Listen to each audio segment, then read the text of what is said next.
les urnes. Il est devenu président des Républicains. Et jour après jour, il reconstruit la charpente de notre famille politique. Il faisait déjà depuis quelques années la fierté de votre région. Il donne aussi aujourd'hui des couleurs à la droite. Vous pouvez ovationner Laurent Wauquiez.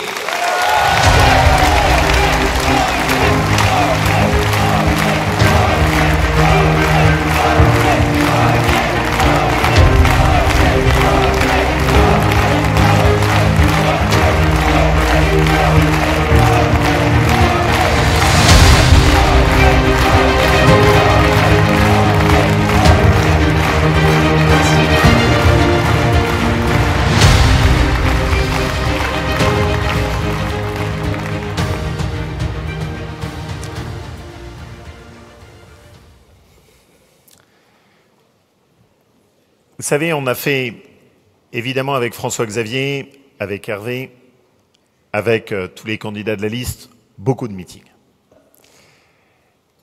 Mais ici, c'est Auvergne-Rhône-Alpes. Et évidemment, pour moi,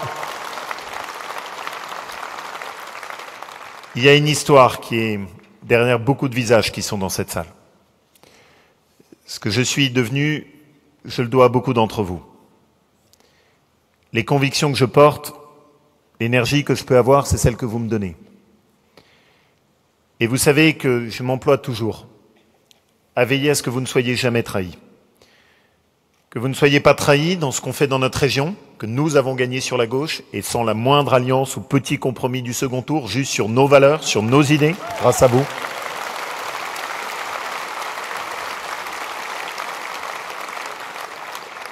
Sur ce que nous reconstruisons pour notre famille politique et sur ce que nous faisons dans cette campagne des européennes.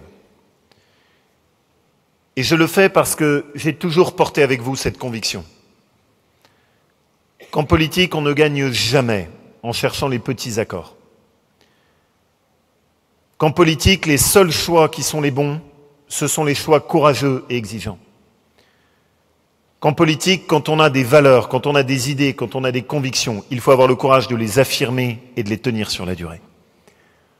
Que quand l'on veut rassembler, on ne rassemble jamais sur le plus petit dénominateur commun. On rassemble sur le respect de ce que chacun porte, en essayant de faire en sorte qu'on soit complémentaires, mais pas complémentaires sur la trahison de nos idées, ce que nous avons beaucoup trop pratiqué par le passé, mais complémentaires au contraire sur l'affirmation de ce que chacun apporte.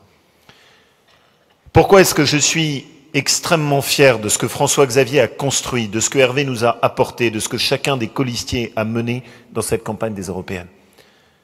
Parce que, si vous y prêtez attention, nous avons posé tous les jalons qui nous porteront dans l'avenir. Et je voudrais vraiment devant vous dire à quel point je suis reconnaissant à François-Xavier de ce qu'il a amené dans cette campagne, de la hauteur qu'il a apportée, de sa capacité à retisser vers le haut, à redonner des idées, une colonne vertébrale, pas tirer la politique vers le bas, comme elle s'abîme dans ces successions de buzz médiatiques, mais au contraire essayer de redonner de la hauteur, des idées, de la profondeur. Il n'a pas seulement apporté du rajeunissement, il n'a pas seulement apporté une nouvelle génération, il a apporté beaucoup plus. Il a dit à tous ceux qui avaient des convictions dans ce pays, ne baissez pas le regard, redressez le regard. C'est comme cela que l'on se fait entendre.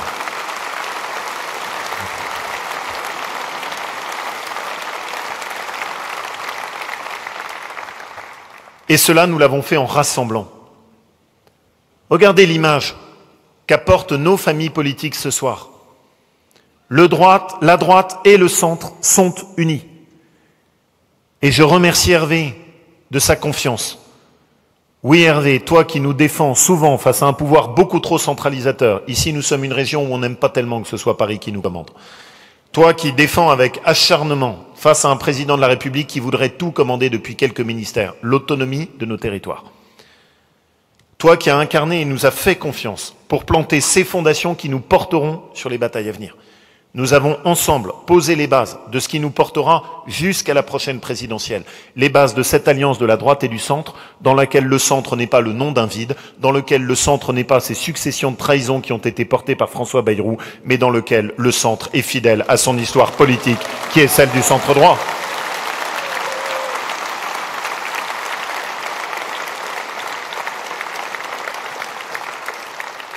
Et ce soir, nous sommes tous rassemblés.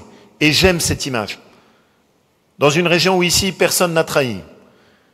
Dans laquelle, où ici, il n'y a pas eu ceux qui se sont vendus. Nous avons tous resté fidèles à ce qui était la grande histoire de la droite et le centre en Auvergne-Rhône-Alpes. Et je veux remercier ici tous ceux qui nous aident à la bâtir au quotidien. Vous me permettrez de commencer par mes conseillers régionaux, à travers Philippe, et le courage et la droiture qu'il incarne. J'aime Philippe parce que quand je dois monter à l'assaut des tranchées, je sais qu'il est toujours à mes côtés. Merci à tous les conseillers régionaux qui sont ici. Merci à toi, Philippe. Nos départements qui sont là, ils savent à quel point je tiens à ce que nous puissions travailler ensemble en confiance. Marie-Pierre, qui est notre présidente du département de la Drôme, courageuse et déterminée. Christophe, avec lequel on a une histoire d'amitié qui est si longue. Et Bruno, le petit dernier, qui vient du fin fond du Cantal et pour lequel il faut 4 à 5 heures de route pour venir nous rejoindre. Le Cantal, ce petit pousset que j'aime tendrement. Nos parlementaires qui sont ici de toute la région et autour également de notre voisine de Franche-Comté, Annie Genevard. C'est l'union des parlementaires, députés et sénateurs qui sont là. Nos maires. Et je veux rendre hommage, et ils se reconnaîtront à travers les deux qui sont ici, d'une part à Michel Dantin, qui a sans doute été un des députés européens les plus reconnus autour de la précédente mandature et qui a fait le choix de la fidélité à sa ville de Chambéry. Michel, c'est un homme trempé, et j'aime ça. Mais il sait aussi que moi et les agriculteurs comptons sur lui pour pouvoir continuer à exercer des fonctions à nos côtés auprès de la Commission européenne. Et j'en ai déjà parlé à Manfred Weber.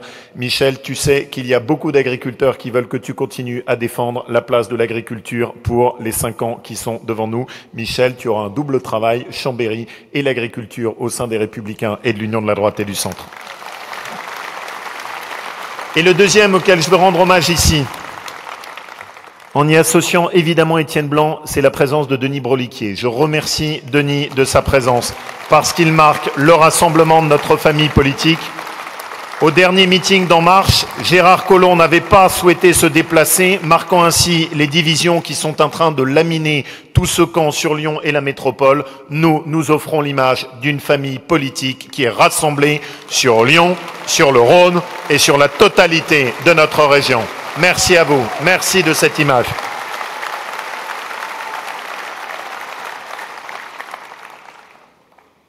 Alors, mes amis, le président de la République, son Premier ministre, sa tête de liste pour les élections européennes, qu'il s'évertue à cacher le plus possible, n'ont de cesse dans cette campagne que de faire étalage de leur mépris pour ceux qui ne pensent pas comme eux. Dernièrement encore, la semaine dernière, le Premier ministre s'en est pris à ce qu'il appelle la droite Trocadéro en expliquant qu'il n'aimait pas la droite Trocadéro. Mes amis, ne le sifflez pas parce que quand il dit cela, il dit en réalité quelque chose de très profond pour lui.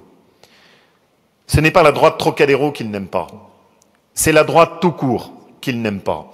Et il n'aime pas la droite tout court parce qu'il n'y a rien de droite dans les convictions qu'ils portent, il n'y a rien de droite dans ce qu'ils font, il n'y a rien de droite dans la vision qu'ils portent pour la France et pour l'Europe. Quand il dit qu'il n'aime pas la droite Trocadéro, ce qu'il signale juste, c'est que c'est ouvert une immense déception entre des gens qui lui avaient fait confiance et qui aujourd'hui, au bout de 2 ans, s'aperçoivent que ce gouvernement ne correspond pas, que ce président de la République ne correspond pas à ce que sont les attentes des Français qui partagent les convictions de la droite et du centre.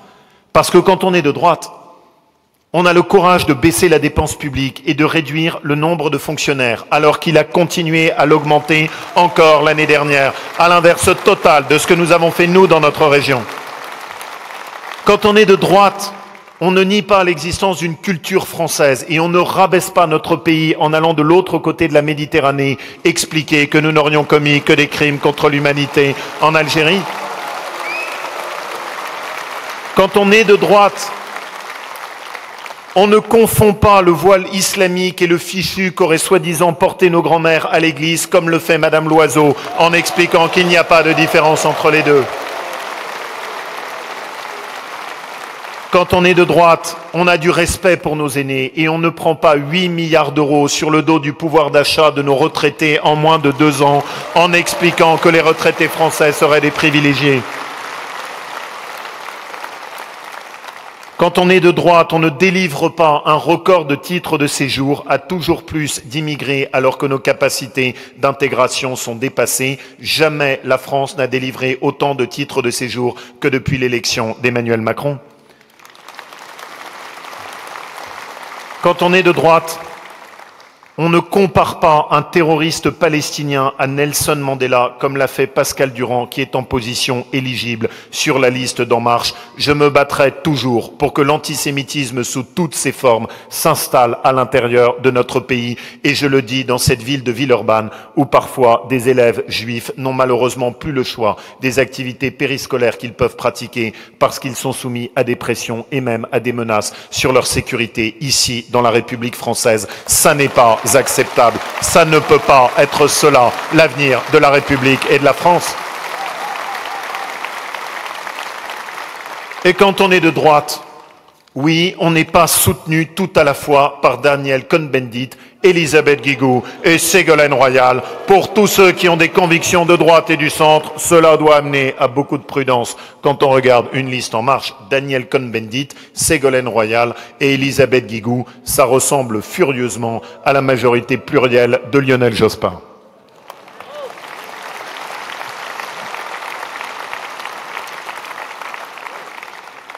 Alors il y a bien un choix à faire dans cette élection pour la refondation de l'Europe. Ce choix, et vous savez à quel point je me bats contre ce chemin qui serait un chemin funeste pour notre pays, ça ne peut en aucun cas être celui de Marine Le Pen et du Rassemblement national. Ce que propose Marine Le Pen, c'est la déconstruction de l'Europe. Ce que propose Marine Le Pen, c'est la déconstruction de l'euro. Et il suffit de regarder de l'autre côté de la Manche pour voir ce qui se passe dans un pays quand on écoute les mêmes discours que ceux que tient Marine Le Pen. Il suffit de voir ce qui est en train de se passer de l'autre côté des Alpes, en Italie, où l'idole de Marine Le Pen, M. Salvini, est en train petit à petit d'amener l'économie italienne au bord du chaos avec une chute dramatique de leur taux de croissance, un appauvrissement des Italiens et une montée du taux de chômage. Je refuserai toujours le chemin de Marine Le Pen pour l'Europe parce que je crois profondément que ce chemin serait une erreur historique pour notre pays. Nous n'avons jamais eu autant besoin de l'Europe face à la Chine, face aux États-Unis, face au défi de l'immigration massive, et elle voudrait nous en faire sortir. Et prenez garde, parce que dans cette campagne, il y a quelque chose qui s'est révélé. J'ai vu petit à petit se rapprocher, débat après débat, les positions de l'extrême gauche et de l'extrême droite. Nous avons vu, nous, dans notre région, même un conseiller régional qui était avant de la France insoumise et qui s'est mis à apporter son soutien à Marine Le Pen. C'est toujours un signe. Ce signe de l'alliance des extrêmes n'est jamais une bonne nouvelle. Et en tout cas, il signale une chose, Marine Le Pen n'est pas de droite, elle est juste extrême. Elle est juste extrême, elle n'est pas de droite.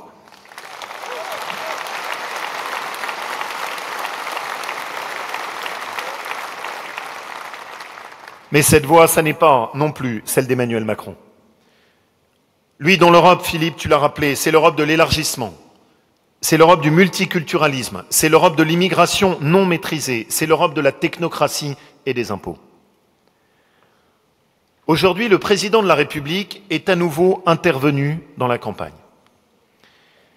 Et l'interview qu'il a donnée dans la presse régionale nous rappelle à quel point la vision qu'il porte pour l'Europe ne correspond pas aux valeurs de la droite et du centre. En un seul entretien, il est parvenu à proposer 3 taxes supplémentaires. Une taxe sur les entreprises, une taxe carbone et une taxe sur le kérosène, ce qui signifierait que demain, tous les billets d'avion seraient plus chers. 3 idées, 3 taxes. Un président qui peut déjà s'enorgueillir d'avoir le record en Europe de la dépense publique et des impôts et qui, à chaque fois qu'il fait une proposition de taxe supplémentaire. La seule contribution d'Emmanuel Macron au débat européen, c'est sa créativité fiscale dont aucun autre pays en Europe ne veut. Et il a d'ailleurs annoncé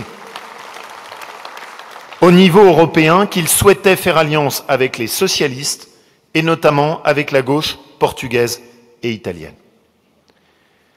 Mais comment ne pas voir surtout à quel point en 2 ans, il a fracturé l'Europe.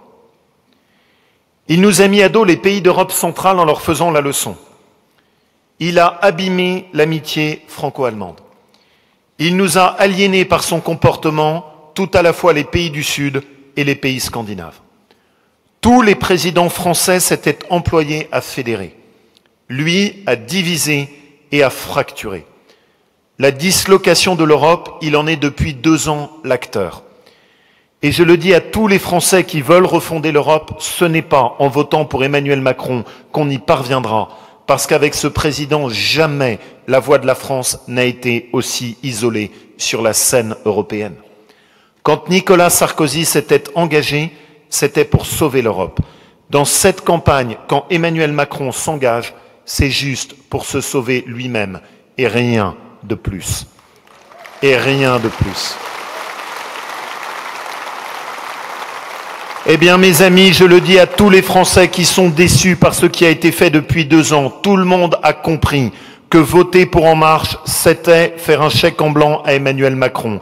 Et je leur dis, vous avez le choix. Vous pouvez voter en fonction de vos convictions et vous n'êtes pas condamnés à voter pour les extrêmes. Et je m'adresse à tous les Français qui croient dans les valeurs de la droite et du centre. C'est le moment de faire entendre votre voix. C'est le moment de vous exprimer. Il y a une liste qui croit dans l'Europe et qui porte nos valeurs. Une Europe qui protège nos frontières. Une Europe des projets, une Europe qui défend notre identité commune et nos racines judéo-chrétiennes face à l'islamisme. L'Europe que nous aimons, cette liste, c'est la seule qui peut défendre ces valeurs au Parlement européen. Il y a une seule liste dans cette campagne européenne qui apporte une alternative entre un président de la République qui a déçu et le chaos des extrêmes. Cette liste, c'est la liste des Républicains, c'est la liste de l'union de la droite et du centre, c'est la liste portée par François-Xavier Bellamy.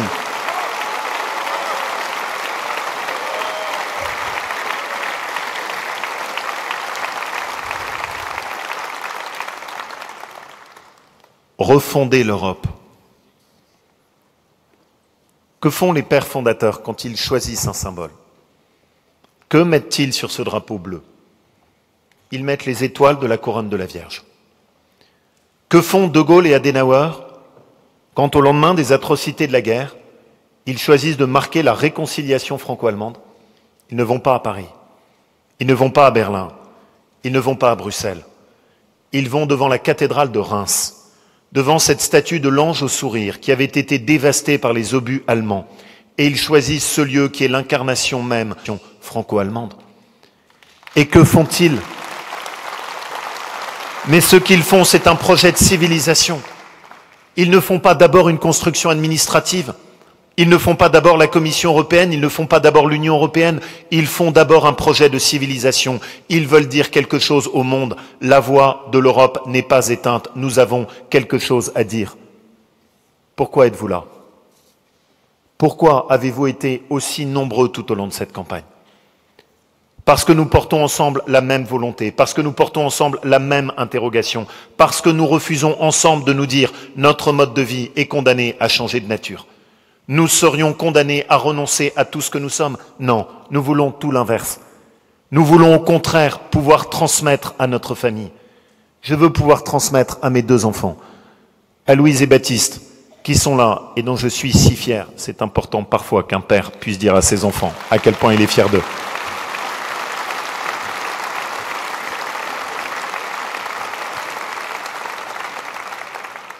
Eh bien, je veux demain que eux aussi, ils connaissent et ils chérissent cette civilisation que nous avons reçue. Et je veux qu'on puisse, à notre tour, leur transmettre ce bien qui est si précieux.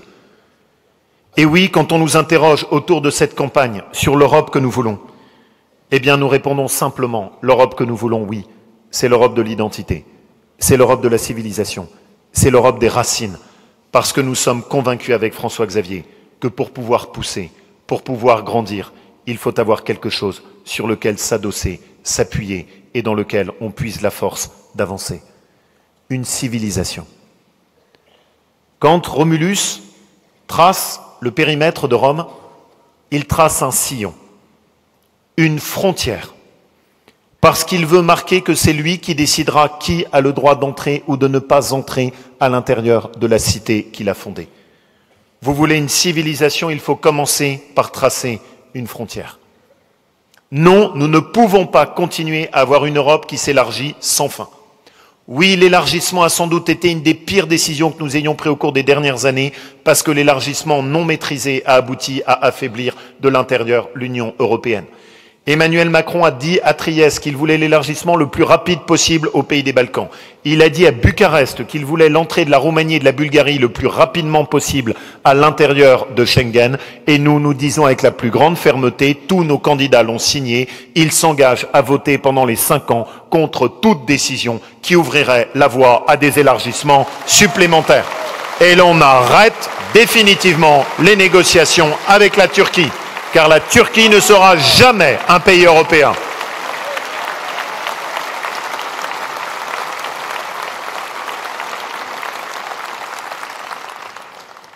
Se fixer des frontières. Mais ensuite, il faut les défendre. Nous sommes tous nécessairement touchés, choqués parfois, par les images de ces drames que nous voyons en mer Méditerranée. Par ces visages qui ont parfois beaucoup souffert, poussés par de faux espoirs à tout risquer. Ces êtres déracinés, auxquels on a fait miroiter un Eldorado de l'autre côté, en Europe, qu'ils ne trouveront pas. Et je pose cette question simple, est-ce cela la générosité? Est-ce cela la générosité que d'être complice des passeurs en laissant naître de faux espoirs? Est-ce cela la générosité que de faire croire que l'avenir de l'Afrique peut être en Europe? Est-ce que la vraie générosité, ça n'est pas au contraire de dire que l'avenir de la jeunesse africaine doit être en Afrique? Est-ce que la vraie générosité, ça n'est pas de se battre pour aider à développer l'Afrique? Faire en sorte d'intensifier et de les accompagner dans le développement de leur appareil de formation, dans la croissance de leur économie. Et là, l'Europe a une responsabilité, faire en sorte que le continent africain puisse se développer. Mais en fixant aussi clairement les règles. Emmanuel Macron veut que nous ouvrions de nouveaux centres pour traiter les demandeurs d'asile en Europe. Nous disons que les demandes doivent être faites de l'autre côté de la Méditerranée, parce que quand les gens arrivent sur le sol européen, c'est trop tard. Nous disons, contrairement à ce que fait ce gouvernement, que les bateaux des passeurs doivent être reconduits de l'autre côté de la Méditerranée, alors que la France a accepté systématiquement de prendre les migrants qui venaient des bateaux des passeurs sur le sol français. Et nous disons clairement que quand quelqu'un est rentré illégalement en Europe, il faut fixer une règle simple, il ne pourra plus jamais être régularisé parce que vous ne rentrez pas dans la maison de quelqu'un en fracturant la porte et la fenêtre, vous rentrez en demandant l'autorisation de pouvoir vous asseoir autour de la table commune.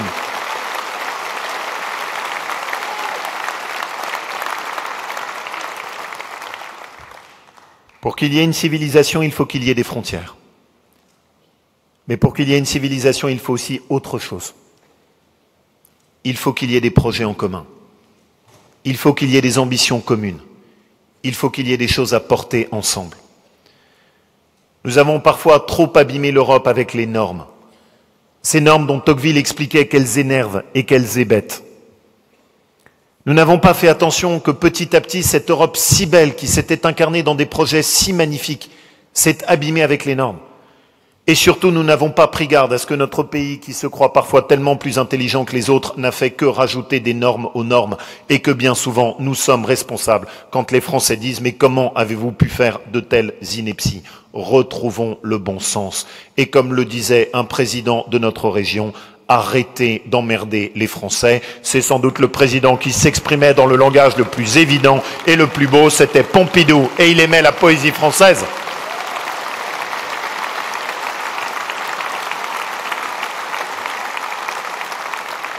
Des projets, oui, le Lyon-Turin. Des projets, oui, pourquoi pas la couverture en Internet très haut débit de l'ensemble du continent européen, dont la Commission européenne pourrait prendre la maîtrise d'ouvrage. Des projets. Pourquoi pas? Pourquoi ne pas se doter de cette ambition qui pourrait être si belle pour l'Europe? Que de faire travailler ensemble tous nos laboratoires de recherche pour vaincre la maladie qui est le fléau du XXIe siècle. La maladie d'Alzheimer, les maladies neurodégénératives, ces maladies terribles qui sont tout à la fois une épreuve physique, psychologique et morale. quand on perd l'être qu'on a aimé et qu'avant même que la mort ne vienne, on a l'impression d'être privé de la possibilité juste d'échanger et qu'à l'arrivée ne reste plus que cette dernière parcelle d'humanité qui est l'échange du regard dont parlait si bien le philosophe Lévinas.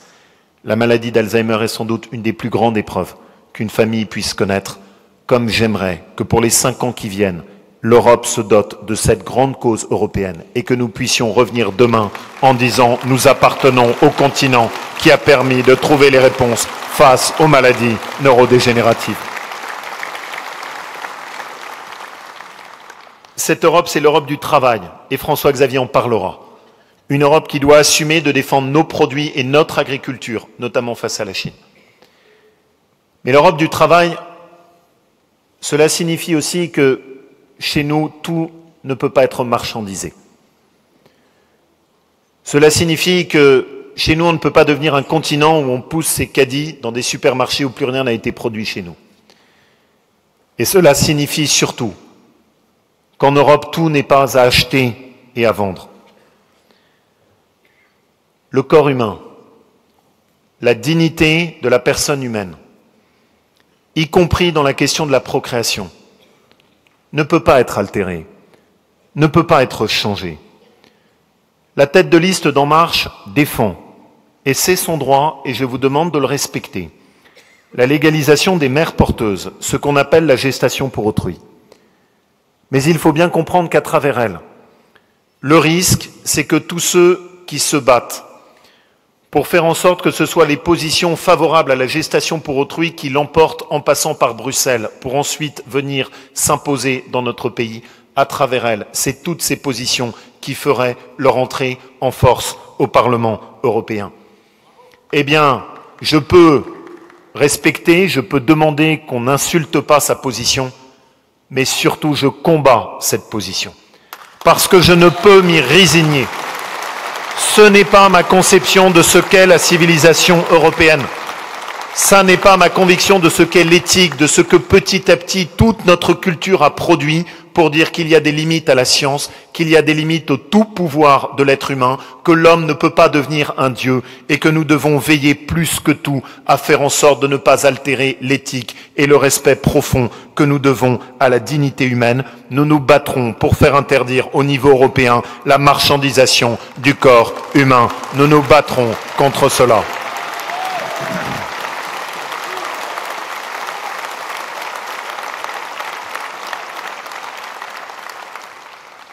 Et une civilisation, enfin, c'est savoir qui nous sommes. C'est chérir notre culture, notre identité. C'est la protéger comme notre bien le plus précieux contre ceux qui veulent la détruire. Aujourd'hui, l'islamisme est la menace la plus dangereuse qui pèse sur l'Europe entière. Et l'Europe doit se fixer une priorité, vaincre le totalitarisme islamique. Marine Le Pen déteste tellement l'Europe que même quand c'est dans notre intérêt que l'Europe agisse et nous protège, elle vote contre. L'Europe avait proposé de mettre en place un logiciel permettant de s'assurer que des terroristes ne puissent pas monter dans des avions. Madame Le Pen, signant son irresponsabilité, ses caricatures et ses excès, a voté contre en expliquant que les terroristes ne prennent pas l'avion. Mais comment un responsable politique peut dire de telles stupidités après les attentats du 11 septembre, après Mohamed Merah, après les frères Kouachi qui sont allés évidemment en Afghanistan et au Yémen en prenant l'avion? Madame Le Pen, vous êtes irresponsable et on ne pourra jamais vous confier ni les destinées de la France, ni les destinées de l'Europe.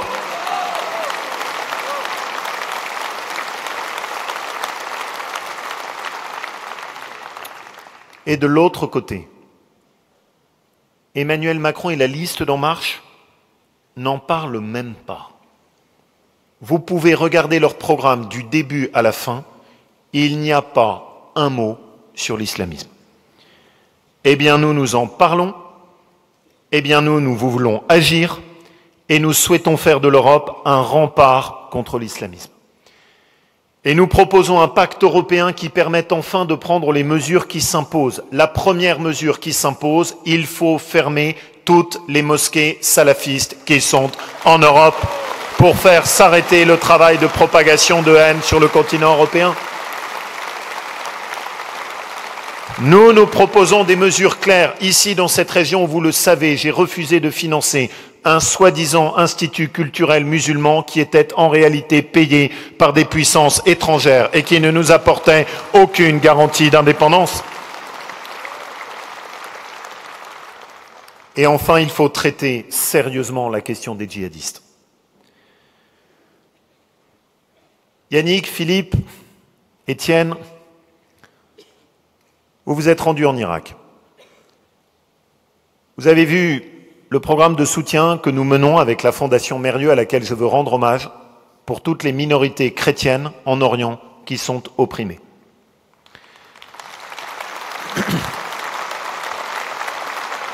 Et vous avez vu ce que j'ai vu aussi quand je suis allé à Mossoul. Vous avez vu le visage de ces femmes yézidis, transformées en esclaves sexuels par des militants de Daesh qui se les revendaient après les avoir violées. Vous avez vu ces familles qui, parfois au cœur de Mossoul, avaient perdu tous leurs enfants, tués, assassinés avec la pire sauvagerie juste parce qu'ils ne partageaient pas la même religion. Vous avez vu ces ruines fumantes dans la plaine de Karakoche, où les quelques villages chrétiens avaient été exterminés et minés consciencieusement. Tout cela, c'est l'œuvre de la barbarie de Daesh et des djihadistes. Et Emmanuel Macron et le gouvernement n'ont rien fait pour s'opposer au retour de dizaines de djihadistes sur le sol français. Ce n'est pas responsable. Ce n'est pas responsable. Nous, ce que nous demandons, c'est que l'Europe prenne la responsabilité d'organiser un tribunal international en Irak, que les djihadistes soient jugés là où ils ont commis leurs crimes, qu'ils soient condamnés là où ils ont commis leurs crimes et qu'ils restent là où ils ont commis leurs crimes. Ils n'ont plus rien à faire sur le sol français et sur le sol européen.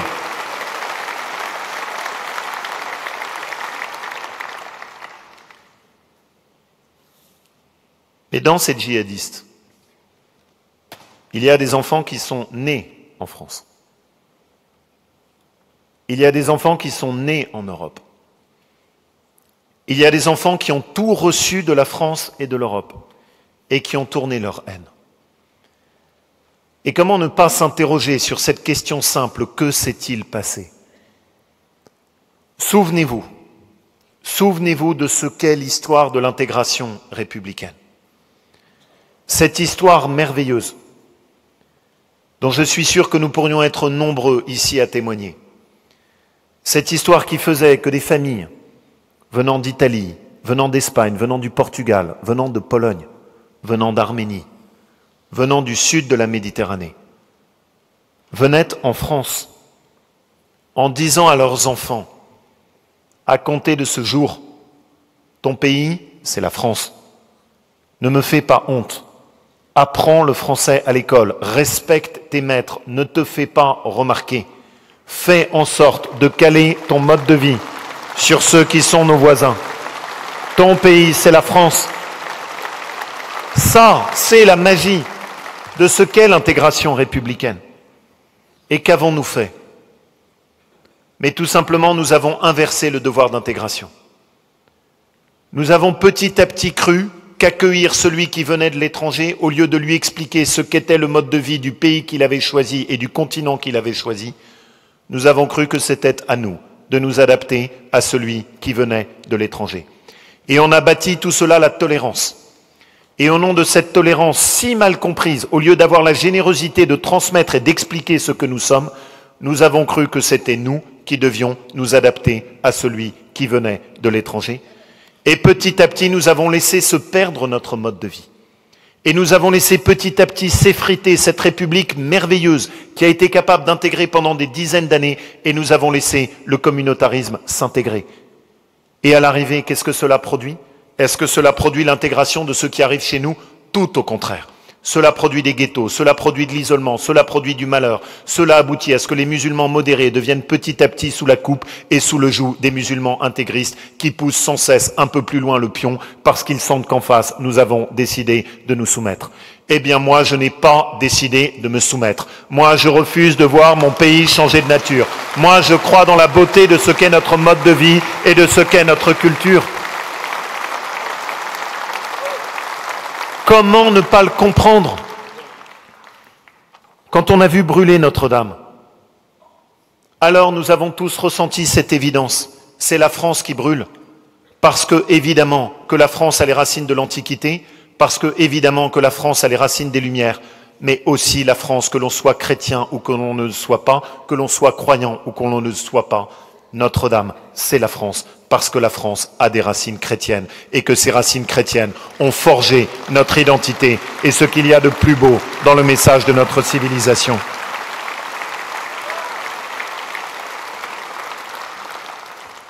Eh bien, prenez-y garde, parce qu'il y a des incendies que l'on voit et il y a des incendies invisibles. À chaque fois que l'on accepte dans nos écoles que l'on n'enseigne plus l'histoire de France, c'est un incendie invisible.